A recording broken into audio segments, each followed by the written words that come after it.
फुलको बास्ना डाँडा पारी भन्छन्, मान्छेको बास्ना चाहिँ डाँडा वारिने। हजुरहरूको बगैँचामा एउटा सुन्दर फुल फुलेछ, हाम्रो पाती भमराले त्यो बास्ना थाहा पाइहाल्छ। के गर्न आदङ्श, चोरेर खाउँ भने दण्ड ढाँटेर लैजाउँ भने पनि लायो लासो आधा आवा। त्यही भएर हजुरहरूको फुल हामीले माग्नै आयौँ आदङ्श।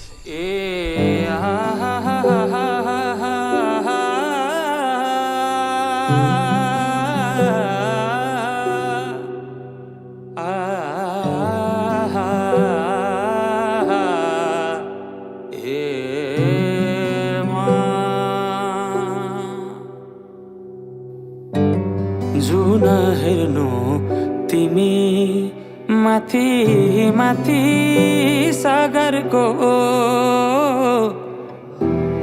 म हेर्छु मेरो जुन तिम्रो नजरको।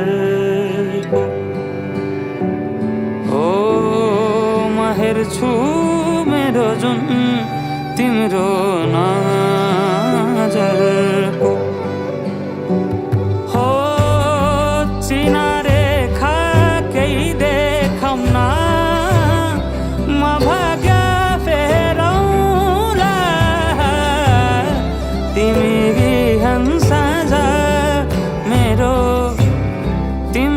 बाटो हेरौँला,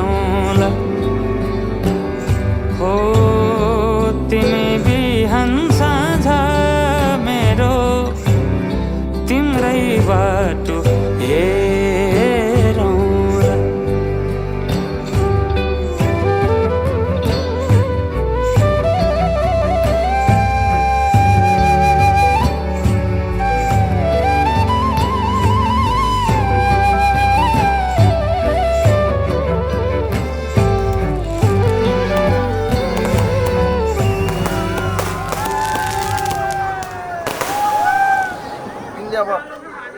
अब फुल त टिपेर ल्याउनु भएको छ होइन, अहिले त राम्रो कमल फुल चाहिँ छ।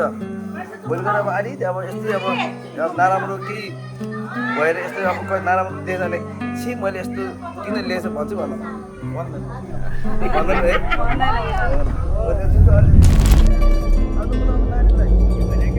नानी भोलि गएर अब मेरो भाइ अब कुनै बेला होइन अब जहिलेसम्म मान्छेको एउटै सर्जु हुँदैन होइन, क्वालिटी क्वालिटी हुन्छ। त्यतिखेर अब छि म यस्तोलाई आएछु भन्छु भन्नु न।